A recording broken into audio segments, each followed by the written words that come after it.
कालच्या ह्या सगळ्या डिप्लोमॅसी आता सगळ्यांना कळलेले आहे. त्या डिप्लोमॅसीचे काय परिणाम झाले की तेही राजसाहेबांच्या पक्षातले आता कार्यकर्ते बोलायला लागले. भरत भेट होती का असं कार्यकर्ते म्हणतायत. आमच्या मुख्य प्रमुखाच्या मुलाला पाडण्यामध्ये याचा मोठा हात असताना सुद्धा हे कशी काय भरत भेट होऊ शकते असं त्यांच्या कार्यकर्त्यांमध्ये कुजबूज आहे. आजही ते आता तिथे बोलत होते.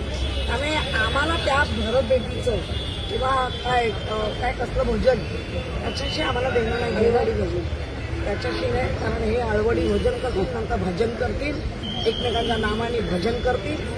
मग आपल्याला ते दिसता गेलं 3 वर्षात लोकांची दिशाभूल. पण आता लोक थांबायत एक म्हणजे असे सतत चाललेले चाळे लोकांना पसंत. एका ठाकरेंना पराभूत करण्यासाठी दुसऱ्या ठाकरेंना घेत आहेत अशा चर्चा आहे. या 3 वर्षात चाललंय. आम्ही सगळं काढून घेतलं सगळं. तरी 20 आमदार आले आणि आमचे 9 खासदार आले. सगळं काढून घेऊन त्यामुळे मुंबईकरांवर विश्वास आहे.